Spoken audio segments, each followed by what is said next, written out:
நண்பர் சுவிசேஷ ஜெபக்குழு சார்பாக உங்கள் அனைவரையும் அன்புடன் வரவேற்கின்றேன்.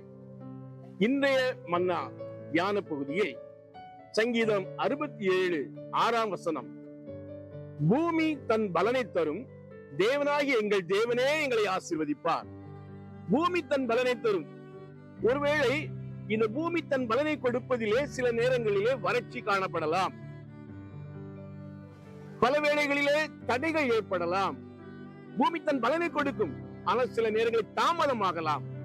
ஆனாலும் எங்கள் தேவனே எங்களை ஆசீர்வதிப்பார். மற்ற வேறவன் அல்ல, எங்கள் ஆண்டவர் எல்லா வேளைகளிலும் தன் பலனை கொடுக்கின்றது பூமியிலே எங்களை ஆசீர்வதிப்பார். நன்றாக பாருங்கள். எனக்கு சிறு பிள்ளையாக இருக்கும்போது, சிறுவனாக இருக்கும்போது எனக்கு நினைவிருக்கிறது, எங்கள் பகுதியிலே கடுமையான வறட்சி, குடிப்பதற்கு கூட தண்ணி இல்லை. கிணற்றிலே வாழி இறைத்து அதையும் நல்ல ஒரு துணியை வச்சு பில்டர் பண்ணி குடிச்சாங்க. கடுமையான பஞ்சம், தண்ணீர் பஞ்சம், உணவு கிடையாது, அரிசி சரியான விளைச்சல் அரிசி கிடையாது, கடுமையான பஞ்சம். அந்த நாட்களை நினைத்து பார்த்தால் ஆச்சரியமாக இருக்கும். ஆனால் சில நாட்களுக்குள்ளாக, சில ஓராண்டு காலம் அந்த வறட்சியை, அந்த பஞ்சத்தை அனுபவித்து எங்களுக்கு தெரியும். அடுத்த ஆண்டிலே மகா செழிப்பை ஆண்டவர் கட்டளையிட்டார். ஆம், செழிப்பை கட்டளையிடுகிற ஆண்டவர் மகா வறட்சியான காலத்திலும் செழிப்பான தேசத்தை அந்த இடத்துல கொடுக்கிறார்.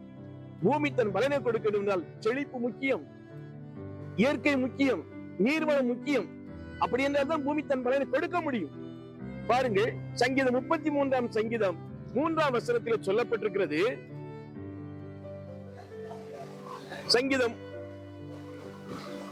33ஆம் அதிகாரம் 19ஆம் வசனத்தில் சொல்லப்பட்டிருக்கிறது, பஞ்சத்தில் அவர்களை உயிரோடை காக்கவும் கர்த்தருடைய கண் அவர்கள் மேல் நோக்கமாயிருக்கிறது.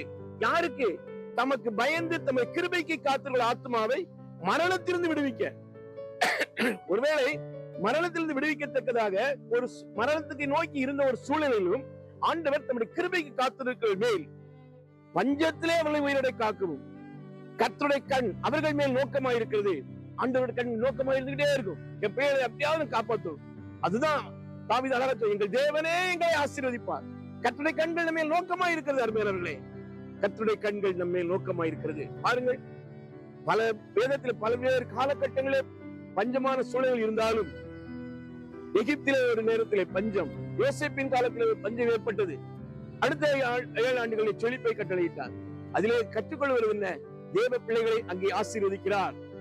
அதே நேரத்திலே பல்வேறு சூழல் மத்தியிலே பாருங்கள், எலியாவின் நாட்களிலே அங்கே பஞ்சம், கடுமையான பஞ்சம் ஏற்பட்டது. அந்த பஞ்சத்திலே கேரித்தாற்றங்களில் இருந்த எலியாவை ஆண்டவர் சாரிபத்துக்கு அனுப்புகிறார். ஏன் சாரிபத்துக்கு அனுப்புகிறார்? பஞ்ச காலத்திலே அங்கே ஒரு விதவை இருக்கிறார். அதைத்தான் ஆண்டவர் ஒரு வசனத்தில் அழகா லூக்கா 4ஆம் அதிகாரம் 25ஆம் வசனத்தில் சொல்லியிருக்காரு. எத்தனையோ விதைகள் அந்த ஊர்ல இருக்காலும், ஏன் அந்த சாரிபத்து ஊர்ல உள்ள விதை மட்டும் ஆண்டு பார்த்தா? பஞ்ச காலத்துல அவளால் முடியல. ஆனா கர்த்தர்களை நோக்கி பார்த்தார். அங்க எலியாவை அனுப்புகிறார். எலியாவை அனுப்பி சாரிபத்து விதையை போஷித்தார். கர்த்தர் பூமியிலே அந்த மழை பெய்து அந்த பகுதியெல்லாம் செழிப்படை மட்டும் அங்கே அவர்களை போஷித்தார். அங்கே பானையிலே எண்ணெயும் வற்றவில்லை, மாவும் வற்றவில்லை. அதுவரைக்கும் ஆண்டவர் அவர்களை போஷித்தார். ஆம் அருமையானவர்களே, பூமி தனது பலனை கொடுக்கும். அதே சமயத்திலே எங்கள் தேவனே எங்களை ஆசீர்வதிப்பார். வேற ஒண்ணும் இல்லைங்க, ஆண்டவருடைய கண்கள் நம்ம நோக்கமா இருக்கிறது.